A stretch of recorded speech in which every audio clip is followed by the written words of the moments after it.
Ako ang Diyos, ang inyong Diyos. Ang Israel nagahisgot sa ilang mga kaagi o kinigihulagway ingon og usa ka kamingawan, deserto. Sila nakasinati pag-ayo sa Diyos nga siya maoy mipanalipod kanila og nagbuhi kanila. Ang mga Israelita naghisgot diha sa ilang mga awit og saysay nga ang Ginoo nga ilang Diyos naguban gayud kanila og nagluwas kanila. Ginoo, sa imong pagbiya sa kabukiran sa Siit o sa Idumea, milinog og miulan. Oo, mibuhagay ang tubig gikan sa kapanganuran. Milinog ang kabukiran sa Sinai at tubangan sa Ginoo ang Diyos sa Israel. Maghuhukom Kapitulo 5, versikulo 4 hangtod 5. Sa pagpangulo mo sa imong katawhan, o Diyos, sa imong paglakaw latas sa kamingawan, natay ug ang yuta o nagulan ang kalangitan, tungod sa pag-abot sa Diyos sa Sinai, tungod sa pag-anhi sa Diyos sa Israel, gibubo mo ang daghang ulan, o Diyos, o gipahiuli ang yuta mong hupas. Ang katawhan mo nagtukod sa balay nila didto, o tungod sa imong kaayo, gisangkapan mo ang mga kabus. Mianhi ang Ginoo gikan sa Sinai, gikan sa Idumea, daw kadlawon, o gikan sa bukid sa Paran, daw banag-banag. Deuteronomio Kapitulo 32, versikulo 2. Kini mao ang madaang teksto nga nagapadayag sa ilang mga importante kaayo nga mga kasinatian, dili lamang sa mataw sa kamingawan, kung dili sa tanang katawhan. Ang Diyos may usa ka Diyos nga gamhanan, kansang presensya, makapakurog sa kalibutan. Ang Diyos mao'y labaw sa tanan, og nagdubala sa tanan. Ang Diyos mao ang Diyos nga nagahatag sa hingpit nga kinabuhi, og mahimo nga mamulak ang kamingawan. Ang Diyos mao ang Diyos nga nagalakat uban sa iyang katawhan og nagapanalipod kanila gikan sa kamatayon. Ang mga Bedouins nga nagpudidto sa kamingawan sa Sinai nagahulagway sa Diyos ingon niini. Apan sila usab nagahulagway sa iyang kadako og sa mga butang nga gikinahanglan kanila ang ilang Diyos, ang Diyos sa tanang Israel. Sa unang adlaw sa ikatulong bulan, sukad sa pagbiya sa mga Israelita sa Ehipto, miabot sila sa desierto sa Sinai. Mibiya sila sa Refidim o miabot sa desierto sa Sinai o nagkampo sila at tubangan sa bukid.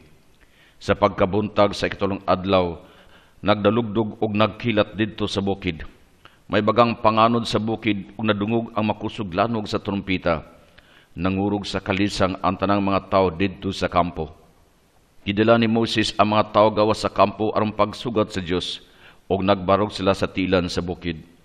Ang tibok bukid sa Sinai naputo sa aso, kay ang ginumikon sadman diha niini sa dagway sa kalayo. Misaka ang aso sama sa aso gikan sa usa ka hudno, og nangurog sa kalisang ang tanang mga tao. Og sa nag-anam nagkakusog ang tingog sa trompita, misulti si Moses og gitubag siya sa Diyos uban sa dalugdog. Nanaog ang Diyos didto sa tumoy sa bukid sa Sinai. Gipaadto niya si Moses sa tumoy sa bukid og mitunga si Moses. Ang Ginoo miingon kang Moses, lugsong og pasidan-i ang mga tawo sa paglatas sa utlanan aron pagtan-aw kanako. Kay kung himuon nila kini, mamatay ang kadaghanan kanila. Bisan gani ang mga pari nga moduol kanako, kinahanglan maghinlo sa ilang kaugalingon, kay kung dili, silutan ko sab sila. Si Moses mingon sa Ginoo, dili mo tungas ang mga tao kay imo man kaming gipasidan-an nga butangag utlanan ang bukid og isipon kini nga balaan. Mingon kanila ang Ginoo, hala, lugsong og patunga sa uban kanimo si Aaron. Apan ayaw palabnga ang mga pari ug ang katawhan aron dili ko sila silutan. Busa milogsong si Moses ngadto sa katawhan og gisultihan niya sila sa giingon sa Ginoo. Sa dihang nadungog sa mga tao ang dalugdog ug ang lanog sa trompita, og nakita nila ang kilat ug ang nag-aso nga bukid, nangurog sila sa kahadlok og nagpaantaw sa layo. Miingon sila kang Moses, sulti kanamo og mamati kami. Apan ayaw pasultiha ang Diyos kanamo aron dili kami mamatay. Si Moses miingon sa katawhan, ayaw kamo kahadlok kay mianhi ang Diyos aron pagsulay kaninyo, aron magpadayon kamo sa pagkahadlok kaniya, aron dili kamo makasala. Apan ang katawhan nagpaantaw lang gihapon sa layo, og si Moises lamang ang miduol sa dagtom nga panganod din didto ang Dios. Exodus Kapitulo 19, versikulo 1 hangtod 2, versikulo 16 hangtod 25, Kapitulo 20, versikulo 18 hangtod 21. Sa lain tigsaysay, Deuteronomist, nagahisgot mahitungod sa iyang kasinatian sa Dios, inubanan og kalisang og kahadlok. Ang pulong sa Dios sa Israel, dunay iyang gahom, nga dili mahimo ang paglikay kaniya.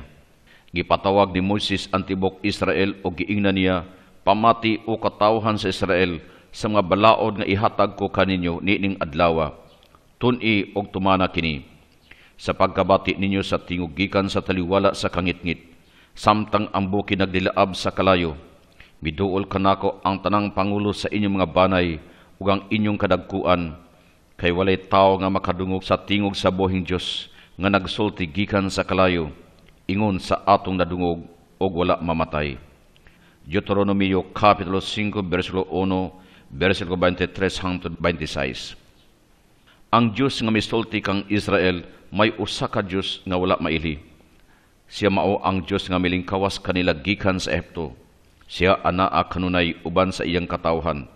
Mao kini ang katurungan ngano ang mga Israelita nakaanto sa pagpuyo sa kamingawan. Sila midawat sa iyang mga sugo isip iyang mga balaod nga pagatumanon silang katilingban. Og sila nasayod mahimo sila nga usa ka katawhan pinagi sa pagtahod sa Dios. Mao kini ang kaagid sa paghatag sa napulo ka sugo sa Dios, ingon og tubag sa katawhan sa Israel sa gugma sa Dios kanila.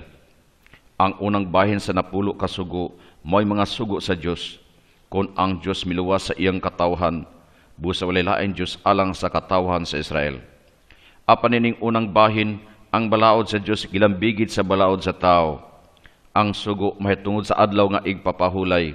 Gipasikad sa una-huna nga ang tao, ingon man ang hayop nga luwanan, nagakinahanglan og usa ka adlaw sa pahulay sa semana, og ang pagpanag-iya sa yuta nga gisaad mahitabo lamang kung ang mga tao mutahod og mopasidungog gayod sa ilang mga ginikanan.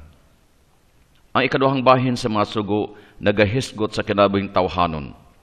Ang kinabuhi ug ang kagawasan ihatag lamang sa Dios kung kita mahigugma sa kinabuhi o kagawasan sa atong isigkatao. Ako ang Ginoo nga iyong Dios, nga nagkuha kaninyo gikan sa Ehipto, din kamo giulipon. Ayaw kamo pagkulit og larawan sa bisan unsa nga tuwa sa langit o sa ania sa yuta o sa tubig ilalom sa yuta. Ayaw kamo pagyukbo og pagsimba kanila, kay ako ang Ginoo nga iyong Dios, igihan, silutan ko kadtong nagsalikoy kanako ug ang ilang mga kaliwat hangtod sa ikopat nga kaliwatan.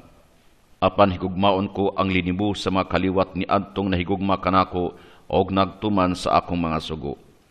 Ayaw pasipalahi ang ngalan sa Ginoo nga iyong Dios, kay silutan ko gayud ang magpasipala sa akong ngalan. Tamda og balaana ang adlawng igpapahulay, sumala si gisugo kaninyo sa Ginoo nga iyong Dios. Pagtrabaho kamo sulod sa unom ka adlaw lamang, apan ang ikapitong adlaw, adlaw nga igpapahulay og iya kini sa Ginoo nga iyong Dios. Ayaw pagtrabaho nining adlawa ni ang inyong mga anak, ni ang inyong mga sulugon, ni ang inyong baka o ang inyong asno o bisan unsa sa inyong kahayupan, ni ang mga langyaw nga nagpuyo tipon kaninyo aron makapahulay usab ang inyong mga ulipon.